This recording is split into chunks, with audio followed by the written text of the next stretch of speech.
Hi students, today we are going to learn about processed information.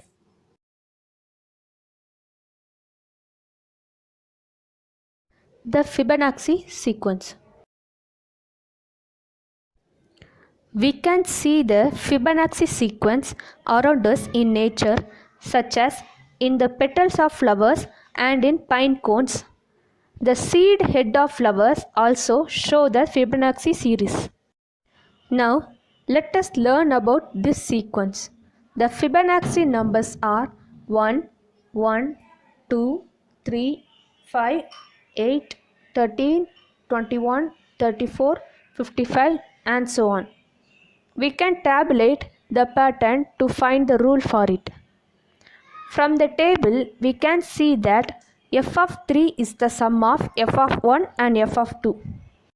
We can generalize the rule as f of n equal to f of n minus 1 plus f of n minus 2, where f of n is the nth term, f of n minus 1 is the before the nth term, and f of n minus 2 is the term before the n minus 1th term. Next, patterns in the Fibonacci sequence. Let us now find different patterns in the Fibonacci numbers. Take any two consecutive Fibonacci numbers. Divide the greater number by the smaller number to find the ratio.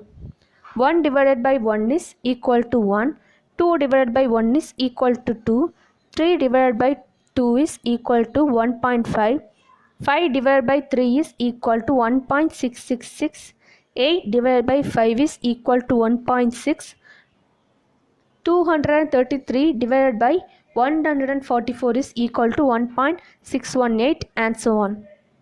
We can see that the ratio is an approximate value of 1.618.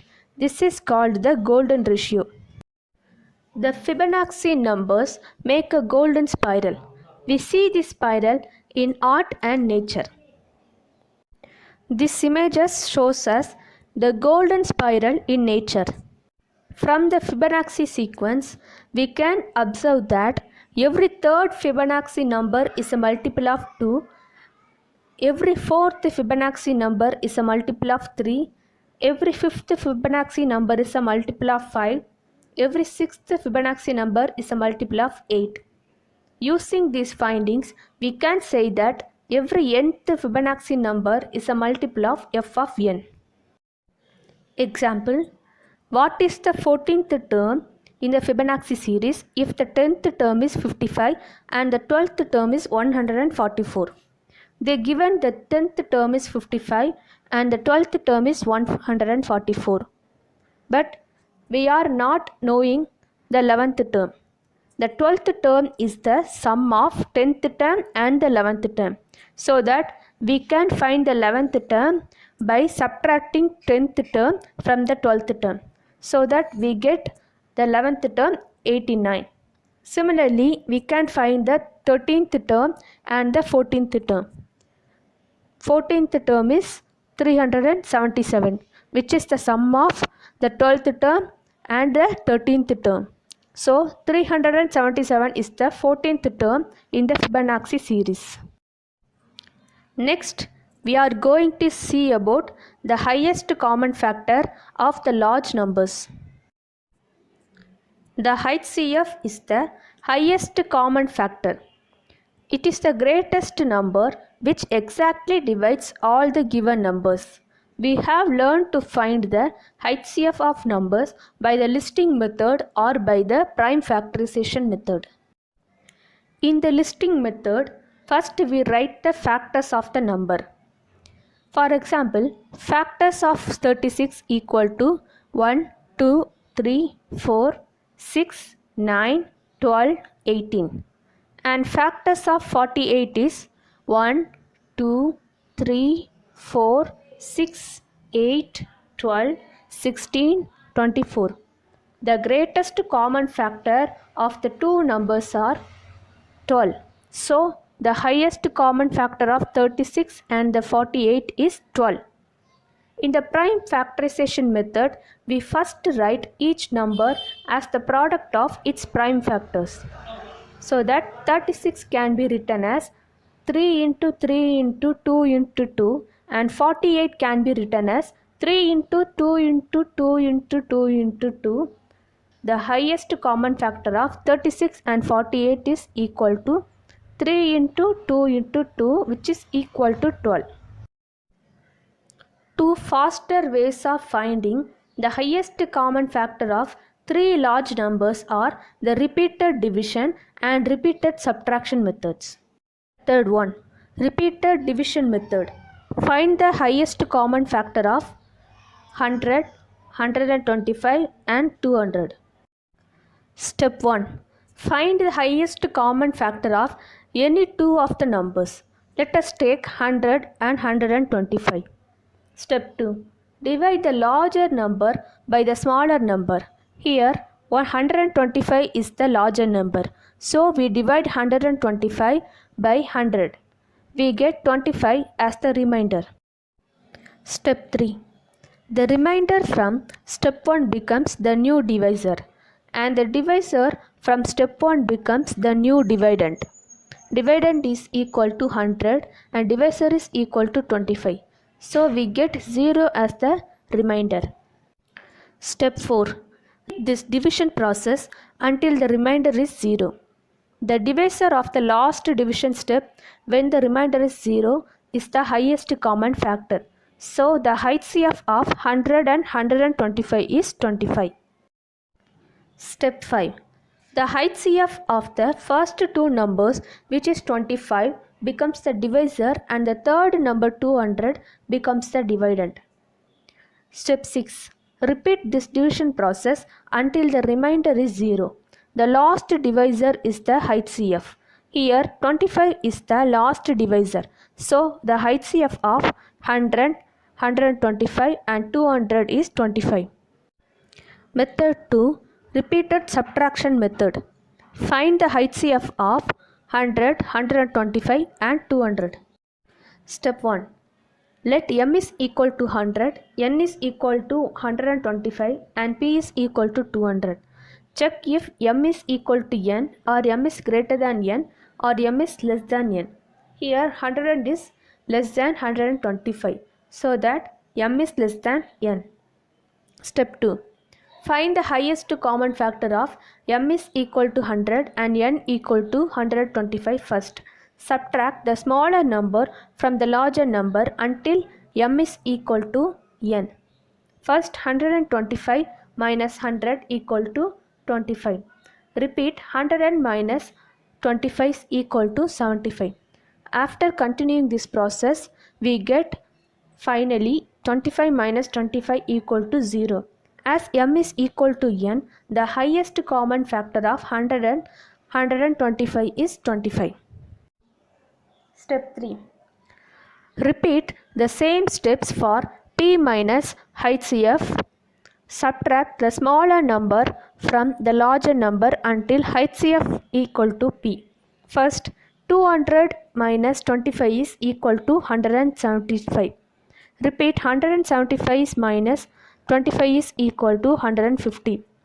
After continuing this process, finally we get 25 minus 25 is equal to 0. Now HCF of m, n is equal to p. So the highest common factor of 100, 125 and 200 is 25. Next example, 560 women, 450 men and 195 children went to see a play at a theatre. They were divided into as many groups as possible so that there were equal numbers of men, women and children in each group. Find the greatest number of groups possible. To find the greatest possible number of groups with the same numbers of people, we need to find the HCF. First, we have to find the HCF of 560 and 450. Divide 560 by 450. We get 110 as the remainder. Then 110 becomes the new divisor and 450 becomes the new dividend. Repeating the process, finally we get 10 as a HCF of 560 and 450. Again, doing this process for 195 with 10. So finally we get 5 as the highest common factor of the three numbers. Therefore, there will be 5 groups with the same number of women, men and children. Next, encryption and decryption. The coded message is called a ciphertext. The decoded message is in plain text. The ciphertext is written in uppercase and the plain text is written in lowercase. We need a secret key to encrypt or decrypt a message. Converting plain text to ciphertext is called encryption, and converting ciphertext to plain text is called decryption.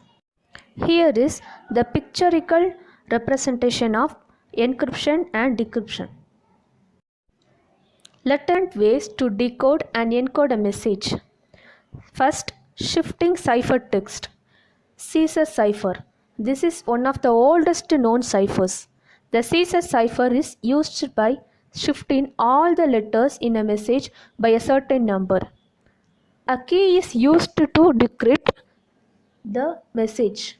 This key is a number that tells us the number of places that we need to shift the letters of the alphabet to get the ciphertext. Let us decode VNNC, VNJC, CQN, PJCN using the Caesar cipher with the key 9. First, make the Caesar cipher table. Then set each letter according to the key plus 9 in the table. Start with the letter J to set as capital A, K as capital B, and so on until I is set as. Then match each letter in the plain text with the ciphertext to decode the message. Here is the table. The plain text are written in lowercase and the ciphertext are written in uppercase. So, VNNC, VNJC, CQN, PJCN can be decoded as meet me at the gate. So, the message is meet me at the gate. Next, substituting ciphertext. Each letter in a message is replaced or substituted by certain pictures and symbols, group of words or letters. This can be used to decode or encode the information. Let us take an example to decode a message. Convert a given ciphertext into plain text. Make an additive cipher table key equal to 6 to decode the message. Here is the given number. Make a cipher table. Here the key is 6. As per the key, we have to start with small letter A is equal to 06. Then we fill B is equal to 07 and so on until Z is equal to 05. Next, let us substitute the cipher numbers with the letters to decode the message. After decoding, we will get the message. Pure mathematics is in its way the poetry of logical ideas. So, the additive plain text for the ciphertext is pure mathematics is in its way the poetry of logical ideas. This is a famous quote by Albert Einstein. Next example, convert the given plain text into ciphertext. Make the additive cipher table key equal to 3 to encode the message. Make a cipher table. Here the key is 3. We have to start with and fill in A is equal to 03, B is equal to 04 and so on until Z is equal to 02. Here is the cipher table. Let us write the cipher numbers for each letter to encode the message. So, the additive ciphertext for the plain text is 25, 07, 25, 11, 14, 14, 15, 07, 07, 22, 01, 17, 23, 11, 16, 06, 07, 05, 07, 15, 04, 07, 20. Next, more on cryptography. First, we are going to see the Pigpen code. We have learned about ciphers where there is a direct substitution of letters for different letters or numbers. Let us now learn about more codes like the Pigpen cipher, which substitutes letters with symbols. Figure 5 shows the Pigpen code. Now use the code to decrypt the message.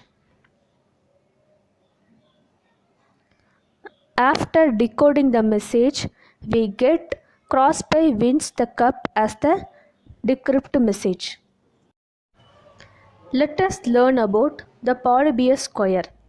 The letters I and J are put in the same square because there are 26 letters and we only have 25 squares. In this method, the message is decoded by substituting each other with two numbers.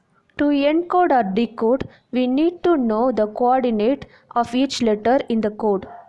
The process is to first go down, then across, unlike actual coordinates. Let us crack a famous code by Albert Einstein using the Polybius square. Here, the message is given in ordered pairs or coordinates. On using the Polybius square values, we get the message as physics without mathematics is meaningless. Next, Atbash cipher. Another code is the Atbash cipher, which is a substitution cipher where all the letters from A to Z are reversed to Z to A. This shows that the key is an important aspect in cryptography. If we do not know the key, then the message can never be decrypted. Next example, use the Atbash cipher to decode the message. Let us draw the table to write the order.